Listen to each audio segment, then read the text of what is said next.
Bom, pessoal, hoje eu vou propor a análise, né, de uma cineasta bastante conhecida, né, que vem se tornando bastante presente em festivais, enfim, em matérias de jornais, né?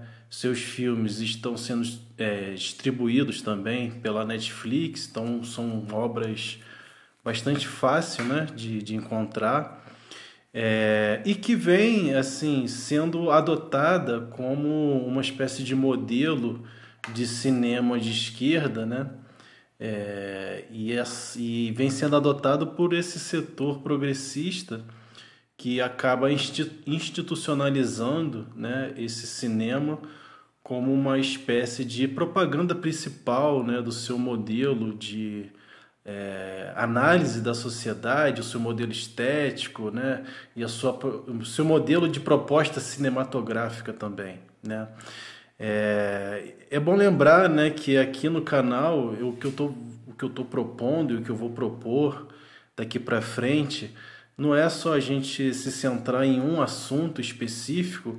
Eu acho que é importante a gente pensar a política, a cultura, a economia também, na medida das possibilidades, de uma forma geral, né?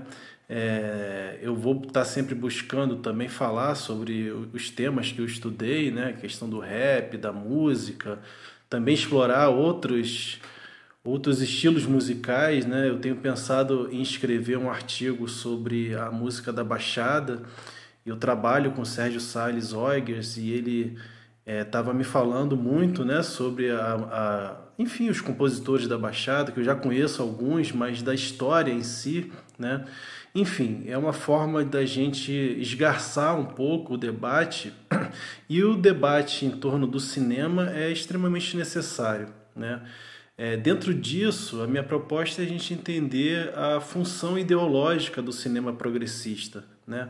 O título desse texto que eu escrevi é Petra Costa e a Estética da Derrota, a função ideológica do cinema progressista.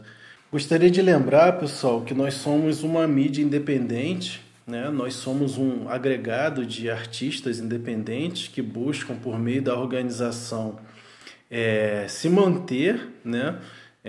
Nós só trabalhamos com arte. Eu, por exemplo, eu só trabalho com audiovisual, com música, né? Apesar de eu estudar e ter curso, né? Eu sou formado em história, tenho mestrado e estou terminando meu doutorado.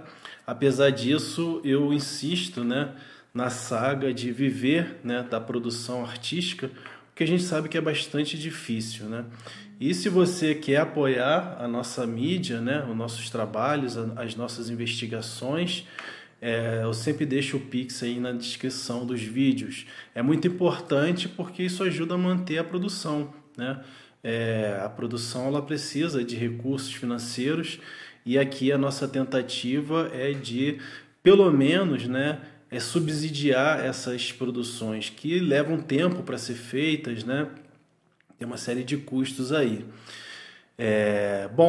Essa investigação aqui ela é parte também das minhas reflexões que eu estou fazendo na minha pesquisa de doutorado, né? A minha pesquisa de doutorado é sobre o cinema político independente do Rio de Janeiro e eu acabo também pensando o cinema de uma forma mais ampla. Então é isso. Eu vou ler aqui agora, né? É um texto bastante denso e grande, né? É uma proposta de organizar mais ou menos aí algumas questões centrais. Petra Costa e a estética da derrota, a função ideológica do cinema progressista. Em tempos de crise orgânica do capital e decomposição simbólica da ordem democrática, o cinema emerge como um dos principais territórios de disputa ideológica e construção de sentido. Mais do que uma linguagem estética, ele é, em sua forma e conteúdo, uma arma, que pode servir tanto à conservação quanto à transformação social. No caso brasileiro, onde a luta de classes se expressa de modo brutal na estrutura política, na comunicação de massas e na violência cotidiana, o cinema jamais foi neutro. Ao contrário, ele opera como vetor de projetos, de classe, de memória, de história, de futuro. Nesse cenário, a obra de Petra Costa ganhou destaque como expressão emblemática de um setor específico da elite progressista que, diante da ascensão da extrema-direita, buscou reorganizar simbolicamente sua hegemonia por meio de discursos de conciliação, lamento e reconciliação nacional.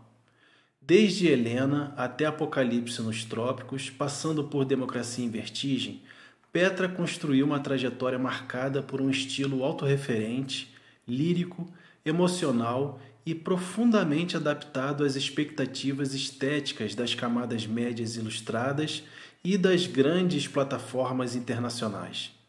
Seu cinema não tensiona a ordem, tenta restaurá-la com imagens belas e palavras suaves. Nessa reflexão, a gente vai propor realizar uma crítica sistemática à função política e simbólica do cinema de Petra Costa. Não se trata de uma refutação superficial a uma autora específica, mas de uma análise da forma ideológica que sua obra encarna, a forma do progressismo derrotado, que, ao invés de enfrentar a estrutura de dominação, estetiza sua falência como se fosse uma perda espiritual. A tese aqui sustentada é que o cinema de Petra Costa representa hoje a mais sofisticada expressão do simulacro democrático, um cinema da conciliação petrificada, do lamento estetizado e da pedagogia impotente diante do avanço reacionário. A crítica que se constrói nesse texto é, portanto, uma crítica de classe. Petra Costa filma o colapso da democracia burguesa brasileira do ponto de vista de quem sempre esteve em sua cúpula. A sua narrativa é a da elite progressista que, desorientada pela crise, busca no cinema um consolo simbólico e não uma arma de combate. A democracia que ela defende nunca foi vivida pelas massas. O projeto que ela lamenta nunca foi construído pelos de baixo. A esperança que ela cultiva é, na verdade, uma restauração. A volta dos gestores educados, das instituições respeitáveis, da política mediada por vozes suaves e documentários premiados. Mas há outra tradição de cinema no Brasil. Um cinema da revolta, da organização, da denúncia estrutural. Um cinema que não se curva ao lamento, mas que se levanta com a crítica. É nesse horizonte que este texto se insere, não apenas para desmascarar o fetiche progressista do cinema de Petra Costa, mas para recolocar a arte cinematográfica no terreno da luta de classes, da crítica radical e da emancipação humana. Antes de analisar a obra de Petra Costa, é fundamental compreender a posição social e histórica a partir da qual ela fala. A sua trajetória pessoal, familiar e institucional não é apenas um pano de fundo biográfico. Ela é a condição de possibilidade da sua linguagem, da sua estética, do seu alcance e da sua função simbólica. Petra Costa não representa apenas uma autora singular.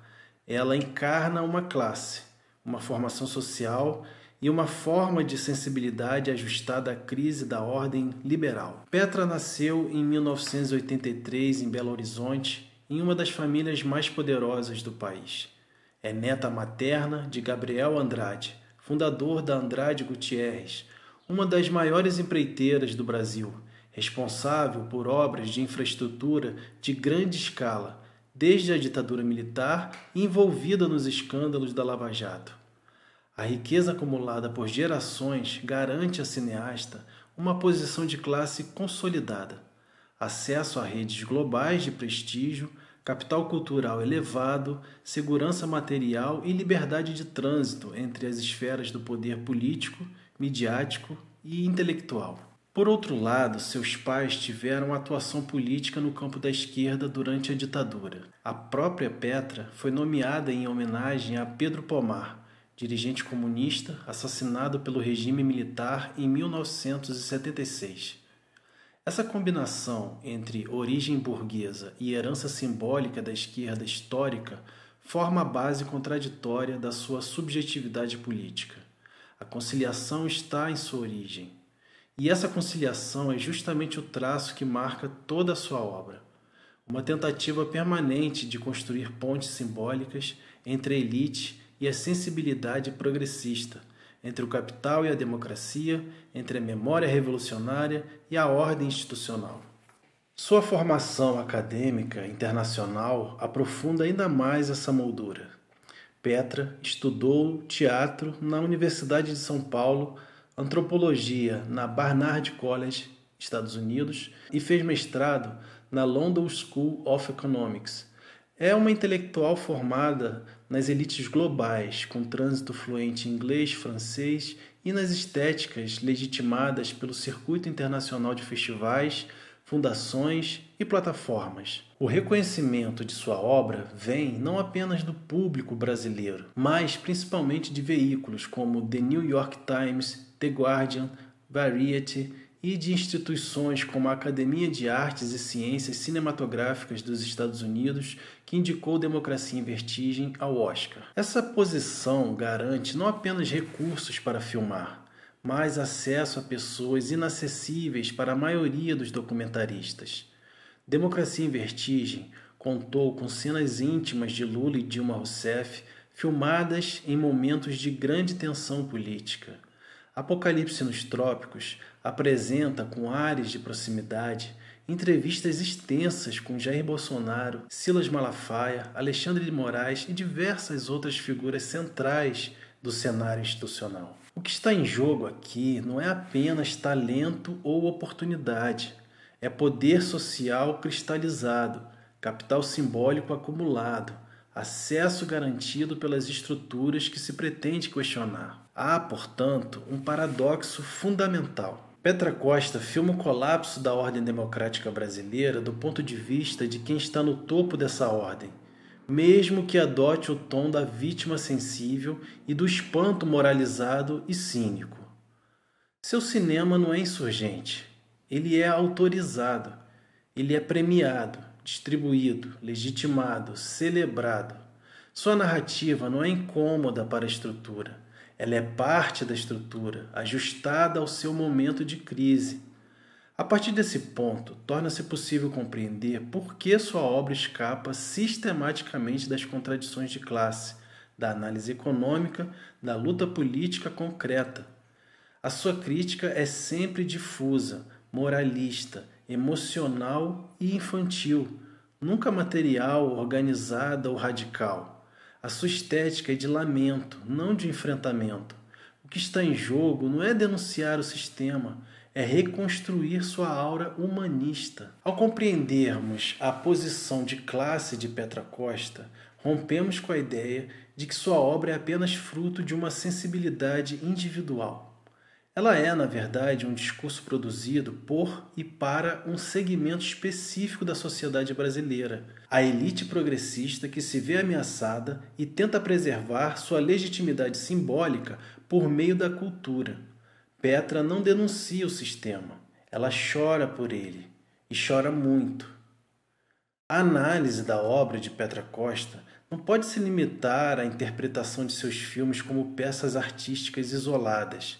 É preciso compreendê-los como parte de um campo político mais amplo, no qual o cinema progressista cumpre uma função ideológica específica, a de restaurar a legitimidade simbólica da ordem democrática burguesa em crise, por meio de uma linguagem sensível, estética, humanista e conciliatória. Por cinema progressista, entendemos aqui uma forma de produção audiovisual que se apresenta como crítica à extrema-direita e aos abusos institucionais, mas que, ao mesmo tempo, evita a confrontação com a estrutura do capital, com a natureza repressiva do Estado burguês e com os antagonismos de classe que atravessam a história brasileira. Trata-se de um cinema que denuncia o autoritarismo, mas preserva a lógica da representação, da governabilidade e da conciliação. Um cinema que chora o fim da democracia, mas jamais questiona quem ela servia. Essa forma de cinema opera por meio de uma estética cuidadosamente equilibrada. Imagens belas, vozes suaves, narrações subjetivas, depoimentos emocionais, trilhas melancólicas e estrutura narrativa voltada à empatia. Não se trata de interrogar o mundo, mas de reencantá-lo. O espectador é conduzido a sentir, não a pensar. A linguagem crítica é substituída por um apelo sensível, que neutraliza a radicalidade sob o pretexto da humanidade. Esse modelo é funcional ao que Gramsci chamaria de hegemonia em crise, quando a dominação de uma classe já não pode mais se sustentar apenas pela força econômica e política, ela precisa produzir consensos simbólicos que preserve sua legitimidade cultural. O cinema progressista, nesse sentido, atua como um dispositivo de recomposição hegemônica. Seu papel não é romper com o sistema, mas restaurar sua aparência civilizada. Ele denuncia os excessos, mas jamais as estruturas. Critica os atores momentâneos do colapso, como Bolsonaro ou Malafaia, mas preserva os fundamentos da ordem representativa. O cinema de Petra Costa é exemplar nesse aspecto. Ele é progressista, mas não é revolucionário. É sensível, mas não é radical. É profundamente marcado pela crença de que o problema do Brasil foi a interrupção de um projeto democrático moderado e que a saída está no retorno a esse mesmo projeto, com novos cuidados, com novos rostos, mas sem ruptura. A sua função é pedagógica no pior sentido, educar o público a aceitar a conciliação como destino e a derrota como espetáculo moralizante. Esse cinema é adaptado às novas demandas do liberalismo em crise. Ele cumpre o papel de preencher o vazio político da esquerda institucionalizada com imagens de resistência moral, sem jamais propor organização popular, enfrentamento de classe ou transformação real. Sua audiência é a classe média urbana, escolarizada, fragilizada pela ascensão da direita, mas ainda comprometida com a estrutura que lhe deu lugar no mundo. A crítica marxista não pode se deixar enganar por esse modelo. Como nos lembra Adorno, a cultura crítica não está isenta de se converter em mercadoria simbólica. E muitas vezes, quanto mais bela e sensível for a crítica, mais eficaz ela será em neutralizar o impulso de ruptura. O cinema progressista se apresenta como denúncia, mas opera como contenção. Por isso, a análise da obra de Petra Costa exige mais do que o exame de suas imagens ou de suas intenções. Exige a denúncia da função ideológica que seu cinema cumpre na atual conjuntura. Trata-se de um cinema que não representa a classe trabalhadora, não a organiza, não a convoca. Representa, isso sim, a dor da elite progressista que perdeu espaço e que deseja, pela via da cultura, reconquistar sua autoridade moral. Uma das marcas mais evidentes do cinema de Petra Costa é o uso recorrente de uma linguagem melancólica, subjetiva e emocionalmente diluída. Seus filmes são estruturados por elegias, lamentos formais por algo que se perdeu, uma irmã, uma democracia, uma nação possível. A narrativa sempre gira em torno de um trauma, uma perda simbólica, uma história interrompida por forças obscuras. A imagem se funde com a trilha sonora, a voz em off é sussurrada, os planos são longos e meditativos. Tudo no cinema de Petra Costa é pensado para evocar empatia, compaixão, sensibilidade, nunca revolta, antagonismo ou organização. Essa poética da melancolia cumpre uma função estratégica: neutralizar o impulso crítico por meio da estética da comoção. O espectador não é interpelado a pensar, mas a sentir.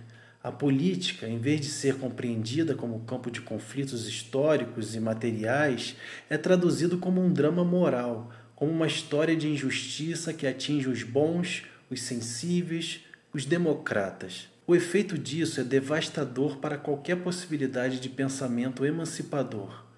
O lamento ocupa o lugar da crítica, a tristeza substitui a análise, a empatia substitui a organização, a melancolia se transforma em uma forma de aceitação passiva do desastre, como se fosse possível curar o colapso político com ternura e poesia. Em Democracia em Vertigem, por exemplo, a voz de Petra conduz o espectador pela narrativa de declínio da nova república como se estivéssemos assistindo à história de uma paixão traída.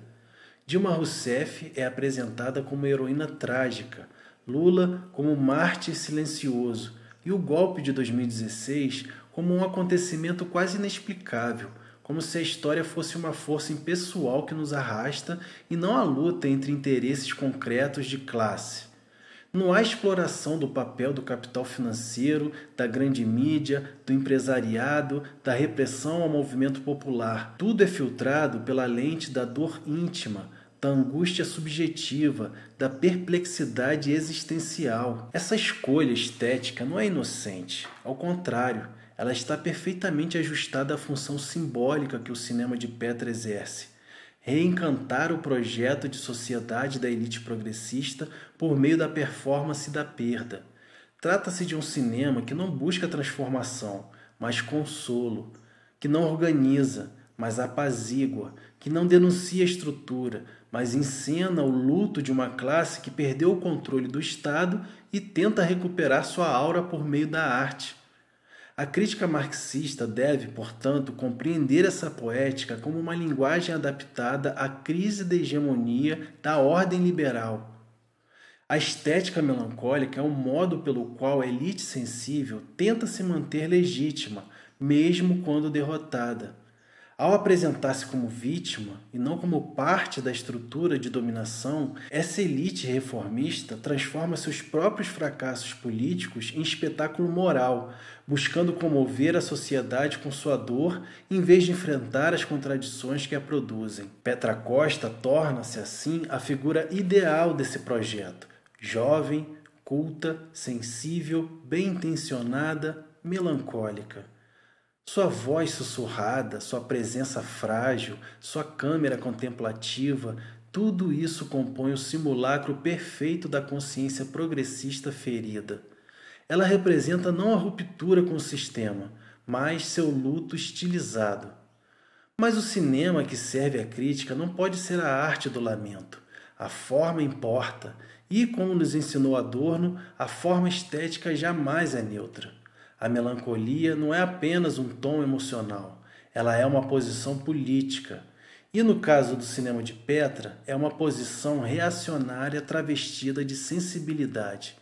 É o pacto com a impotência estética como forma de escapar da radicalidade histórica. No centro da obra de Petra Costa está a ideia de que o Brasil viveu uma experiência democrática concreta, interrompida por forças autoritárias externas ao sistema. Essa concepção aparece de forma explícita em Democracia e Vertigem e se repete em Apocalipse nos Trópicos, ainda que com uma nova roupagem estética. A premissa narrativa é sempre a mesma. Houve uma ordem democrática possível, em construção, que foi desmontada por uma aliança de forças conservadoras, militares, religiosos, empresários, políticos reacionários. O que está em jogo, portanto, é a defesa dessa democracia como valor absoluto, desvinculado de sua base material, social e histórica. O problema central dessa perspectiva é que ela busca reativar uma democracia burguesa profundamente excludente, construída nos marcos do capital, administrada por elites e sustentada por um pacto de classe que jamais foi questionado pelos governos reformistas. A nova República Brasileira, celebrada como expressão do avanço civilizatório, foi, na verdade, a reconfiguração da dominação burguesa após a ditadura. Os governos do PT, ainda que tenham promovido políticas compensatórias importantes, jamais romperam com a lógica da exploração, da financiarização, da criminalização da pobreza e da repressão ao movimento popular. Ao tratar essa ordem como democracia em vertigem, Petra Costa naturaliza sua legitimidade e substitui a análise estrutural da política por uma leitura moralizante da história recente.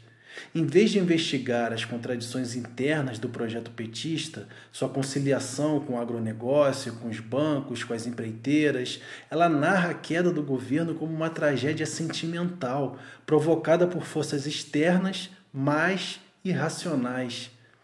Assim, esvazia-se a política de seu conteúdo histórico real e transforma-se a luta de classes num embate simbólico entre bons democratas e maus golpistas. Nesse processo, o proletariado desaparece. A classe trabalhadora não aparece como sujeito político.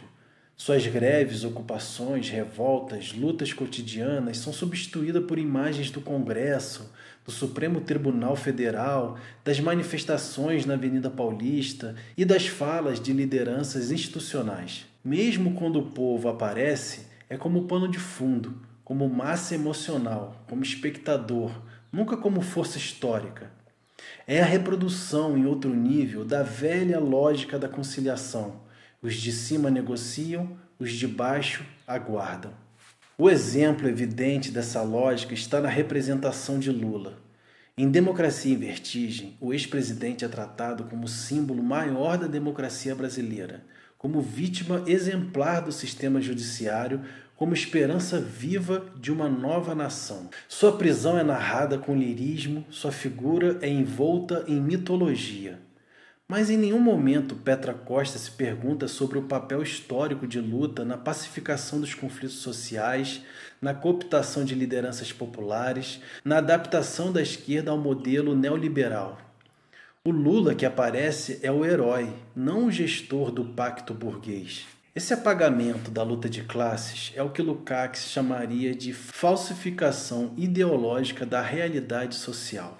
O filme transforma a democracia em valor universal, fora da história, e ignora sua função como forma política do capital. A dominação de classe é traduzida em drama institucional. A repressão estatal é narrada como exceção, não como regra. A política é desmaterializada e, assim, a crítica é domesticada. Essa operação ideológica cumpre um papel preciso na conjuntura atual. Ao defender a democracia sem nomear a burguesia, ao falar em retrocesso sem falar em exploração, ao condenar o fascismo sem denunciar o capitalismo, Petra Costa se alinha à tradição da esquerda liberal que deseja salvar o sistema que a gerou, ainda que esse sistema esteja em ruínas. Seu cinema é, portanto, parte da arquitetura simbólica de um projeto de reconstrução institucional sem ruptura, um projeto de restauração do poder burguês com verniz sensível. Contra esse simulacro democrático, é preciso afirmar o conteúdo real da política. A luta entre classes sociais, o papel repressivo do Estado, a função ideológica da cultura e a urgência de um novo projeto de sociedade. E esse projeto não pode nascer da conciliação estética com o opressor, mas da crítica radical à sua dominação. Em Apocalipse nos Trópicos, Petra Costa realiza o que talvez seja o gesto mais revelador de sua concepção de cinema político.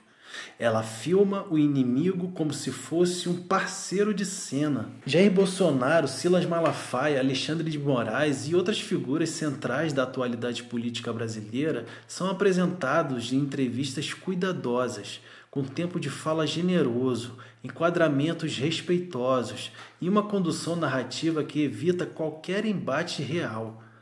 A diretora, mesmo presente em algumas cenas, não tensiona, não desafia, não provoca, apenas observa, escuta e registra. Silas Malafaia, por exemplo, é filmado com intimidade e deferência. Petra o acompanha em seu cotidiano, entra em sua casa, registra sua rotina, oferece-lhe a moldura de um líder seguro e articulado. A diretora justifica essa escolha com base na ideia de dar voz a todos os lados, em nome da pluralidade democrática. O que se opera aí, na verdade, é a legitimação simbólica do discurso reacionário, sob o disfarce da neutralidade.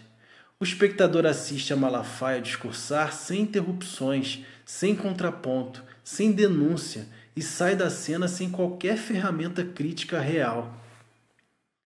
O mesmo se repete com Bolsonaro, cuja imagem é cuidadosamente filmada em momentos dramáticos, o cercadinho, o discurso religioso, o delírio de vitória messiânica. Petra o registra como quem testemunha uma tragédia anunciada, mas nunca o confronta enquanto produto de um sistema de poder, enquanto expressão da dominação burguesa em crise. A câmera não expõe, estetiza. A imagem do fascismo é captada como espetáculo, não como estrutura. Essa postura é mais do que uma escolha narrativa. É uma posição ideológica. Ao dar palco ao inimigo sem combatê-lo, Petra cumpre a função simbólica de naturalizar sua presença, de rebaixar o conflito a um debate civilizado, de simular equilíbrios entre forças que na realidade são profundamente assimétricas. Trata-se de um igualitarismo formal que, ao não nomear a dominação, reproduz a dominação. Em um dos momentos mais constrangedores do filme, Petra tenta dialogar com Malafaia e diz com voz tímida: mas democracia não é só a vontade da maioria, né? Também é a proteção das minorias. O pastor responde com segurança, distorce o argumento, reafirma seu projeto autoritário e Petra recua. A cena ilustra com perfeição o que podemos chamar de pedagogia do derrotado. Uma tentativa desesperada de convencer o algoz com boas maneiras, de proteger a civilização com frases de manual das Nações Unidas, de conter o fascismo com educação cívica. Ao colocar lado a lado Alexandre de Moraes e Silas Malafaia, Petra constrói um simulacro de equilíbrio democrático, onde as instituições são opostas ao radicalismo religioso, mas onde ambos se equivalem como polos legítimos de uma disputa. O povo, novamente, está ausente. A luta concreta, invisível. A organização popular, silenciada. O que há é apenas um palco com dois atores centrais, ambos parte do Estado, ambos representantes da ordem, e uma diretora que os filma como quem implora por moderação. Esse é o limite fatal do cinema de Petra Costa. Ela não filma a contradição, mas o espetáculo da contradição domesticada. Sua câmera é cúmplice porque recusa a intervir, porque se apaixona pela imagem do poder, porque teme escolher um lado. E ao não escolher um lado, reproduz exatamente o lado dominante. O filme não serve para organizar nem para denunciar, serve para nos fazer conviver com o horror como se ele fosse parte do processo democrático. Um horror educado, filmado em 4K, embalado por música de cordas. Contra essa estetização do inimigo, a crítica deve afirmar com clareza: não há simetria possível entre o projeto fascista e a luta popular. Não se filma Malafaia como quem filma um interlocutor. Não se registra Bolsonaro como quem registra um fenômeno cultural. O cinema político não pode ser um púlpito do inimigo. Ele deve ser trincheira, e trincheiras não abrigam os dois lados. Diante da estetização do fracasso, da pedagogia da derrota e da cumplicidade com o inimigo que caracteriza um cinema de Petra Costa, torna-se urgente recolocar em cena uma outra tradição. Uma tradição de ruptura, de enfrentamento e de radicalidade. Um cinema que não lamente o colapso da democracia burguesa, mas que revele a sua estrutura de classe, a sua função histórica de contenção da revolta e a sua cumplicidade com a exploração. Um cinema que não substitua a crítica pela emoção, nem a luta pela empatia.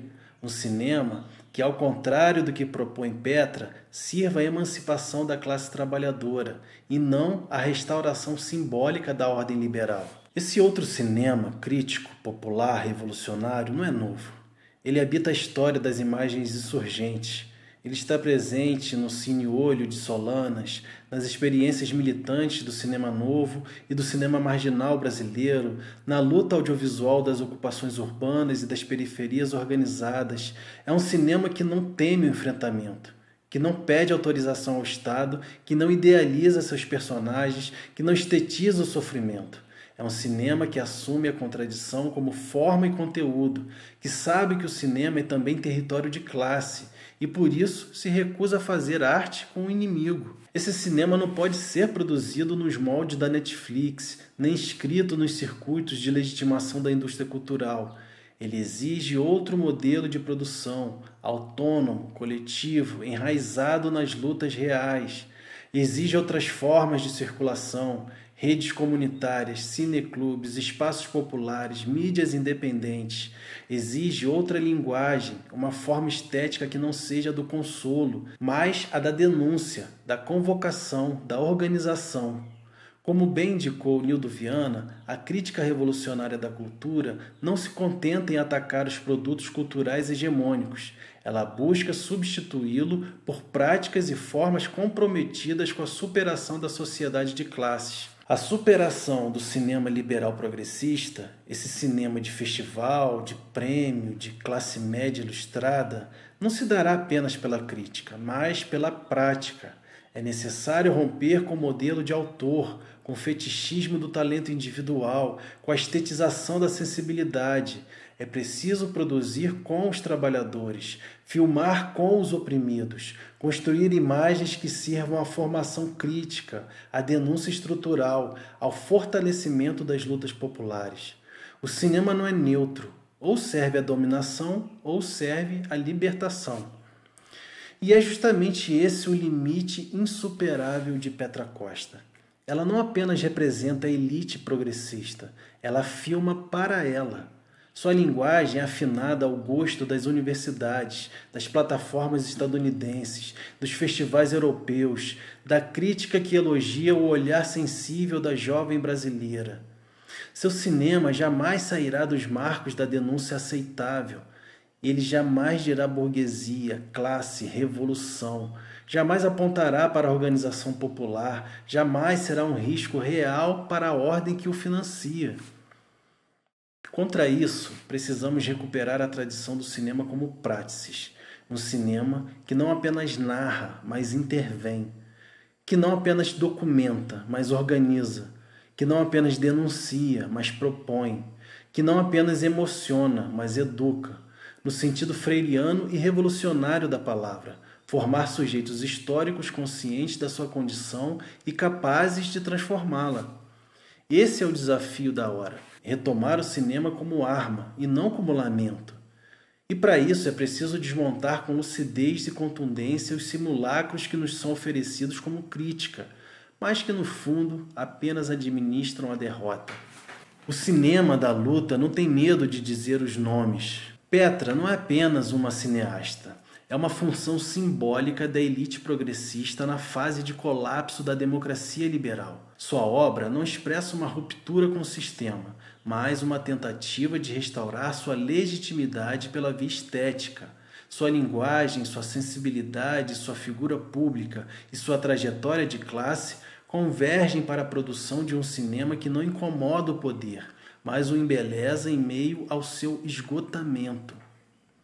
Ao narrar o colapso institucional do Brasil como tragédia moral, Petra desvia o olhar do processo histórico real, a luta de classes, o papel do Estado como aparelho da dominação burguesa, a falência programada da nova república e o esvaziamento das formas populares de organização. Seus filmes não pensam com o povo, pensam sobre ele. E fazem isso a partir de uma posição que, embora assuma a forma de sofrimento, é socialmente privilegiada, blindada, institucionalizada. Sua função histórica, portanto, é de converter a derrota política da esquerda reformista em espetáculo emocional da elite sensível. Sua pedagogia é da impotência, sua crítica é da melancolia, sua política é da conciliação. Ela não se dirige às massas, mas às camadas médias urbanas que buscam sentido no meio do caos. Não se propõe transformação, apenas consolo. A crítica marxista, diante desse fenômeno, tem uma dupla tarefa: desmascarar o cinema da conciliação e reconstruir a prática cinematográfica popular. Isso implica identificar os mecanismos ideológicos que operam sob a estética do lamento, compreender as alianças de classe que sustentam a visibilidade de determinados autores e obras e recusar a falsa oposição entre sensibilidade e radicalidade. A beleza não nos basta. A sensibilidade, se não for atravessada pela contradição e pela luta, torna-se instrumento de contenção. Petra Costa tornou-se o nome próprio de uma estratégia, a de preservar o prestígio da cultura liberal num país onde a violência da dominação de classe é brutal e cotidiana. Seu cinema é produto e produtor de um discurso que quer salvar o sistema pela via da emoção. É um cinema que denuncia o fascismo, mas teme nomear o capitalismo, que filma o inimigo com admiração disfarçada. que estetiza o colapso, mas se recusa a construir qualquer horizonte de ruptura. Contra esse projeto, a crítica deve ser implacável. Não se trata de reconhecer os méritos estéticos de Petra. Isso seria capitular ao formalismo que sustenta a indústria cultural. Trata-se, sim, de denunciar a função política de seu cinema. Ele não está em vertigem. Ele está perfeitamente alinhado com os interesses de uma fração derrotada da classe dominante e cumpre com louvor a tarefa de converter a derrota histórica em narrativa emocional, para que tudo mude simbolicamente e nada mude estruturalmente. Cabe à crítica revolucionária o papel de romper esse ciclo de estetização da impotência. O futuro do cinema não está nas mãos das plataformas, dos festivais, das academias ou da elite progressista. Está nas mãos daqueles que organizam, que resistem, que lutam, com a câmera na mão e a história na outra. É tempo de dizer com clareza: o cinema da conciliação está morto, que nasça o cinema de luta.